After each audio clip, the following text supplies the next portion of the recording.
Welcome to recipes in my way. இன்றைக்கி நம்ம அருமையான சுவையில் கத்திரிக்காய் தொக்கு தான் செய்ய போகிறோம். சாதத்தில் பிசைஞ்சு சாப்பிடும்போது இதனோட சுவை சொக்கரு மாதிரி இருக்கும். அந்த அளவுக்கு டேஸ்ட்டாக இருக்கும். ரொம்ப சுலபமாக இந்த தொக்கை எப்படி செய்கிறது, இதுக்கு தேவையான பொருட்கள் என்ன பார்க்கலாம் வாங்க. 300 கிராம் அளவுக்கு கத்திரிக்காய் எடுத்திருக்கேன். இந்த மாதிரி சின்ன சின்ன துண்டுகளாக நறுக்கிக்கணும். வாணலியில் 3 டேபிள் ஸ்பூன் எண்ணெய் ஊற்றிக்கலாம். இதுக்கு எண்ணெய் கொஞ்சம் அதிகமாக தேவைப்படும். 1 டீஸ்பூன் கடுகு, 2 கொத்து கருவேப்பிலை, 1/4 டீஸ்பூன் பெருங்காயத்தூள். நம்ம நறுக்கி வச்சிருந்த கத்திரிக்காயை போட்டுக்கலாம். இந்த கத்திரிக்காய் தொக்கு 2 நாள் ஆனாலும் கெடாது. இது 4 பேர் சாப்பிடக்கூடிய அளவில் இருக்கும். 1 நிமிஷம் இதை வதக்கி விட்டுறலாம். ரொம்ப நேரம் வதக்க வேண்டாம். 1 நிமிஷம் வதக்கிட்டோம். இப்போ கத்திரிக்காய் வேகிற அளவுக்கு தண்ணி ஊற்றி கலந்து விட்டு மூடி வச்சிடலாம். கத்திரிக்காய் ஒரு 6-7 நிமிஷம் வேகட்டும். இடையில் கலந்து விடணும். கத்திரிக்காய் ஒரு 3/4 பதத்துக்கு வெந்திருக்கு. இப்போ இதில் 2 டீஸ்பூன் மிளகாய்த்தூள், 2 டீஸ்பூன் மல்லித்தூள்,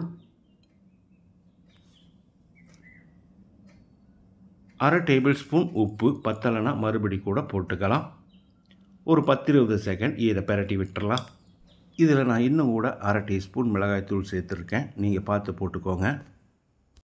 ஒரு பெரிய நெல்லிக்காய் அளவு புளியை 3/4 கப் தண்ணியில் கரைச்சி வச்சுருக்கேன். இதை ஊற்றிக்கலாம். புளியோட பச்சை வாசனை போகிற அளவுக்கு இது ஒரு 5 நிமிஷம் கொதிக்கட்டும். புளித்தண்ணி கொதித்து வந்தால் மட்டும் பத்தாது, அது தொக்கு பதத்துக்கு சுண்டி வரணும். அப்போ தான் நல்லா வேகும். இப்போ ஒரு பேனில் 1/2 டீஸ்பூன் வெந்தயம், 1/2 டேபிள் ஸ்பூன் வெள்ளை எள்ளையும் போட்டுக்கலாம். அளவான தீயில் ஒரு 30-40 செகண்ட் வறுத்தா மட்டும் போதும். எள் நல்லா வெடித்து வர ஆரம்பிச்சிடுச்சு. இப்போது இதை எடுத்து ஆற வச்சிடலாம். நல்லா ஆறின பிறகு மிக்ஸி ஜாரில் போட்டு பவுடராக அரைச்சி எடுத்துக்கலாம். அரைக்கும்போது நிறுத்தி நிறுத்தி அரைக்கணும், இல்லைன்னா கெட்டியாயிரும். புளித்தண்ணி நல்லா வத்திருச்சு. அதே சமயம் கத்திரிக்காயும் நல்லா வெந்திருக்கு. இதை ஒரு தரம் கலந்து விட்டுறலாம்.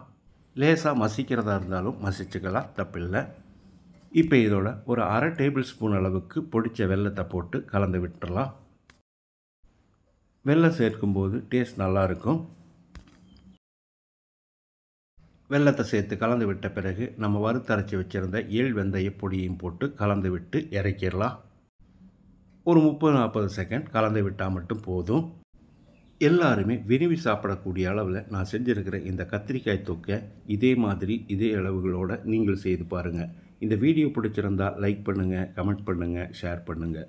சப்ஸ்கிரைப் பண்ணாதவங்க சப்ஸ்கிரைப் பண்ணுங்கள். மறக்காமல் பெல் பட்டனை கிளிக் பண்ணுங்கள்.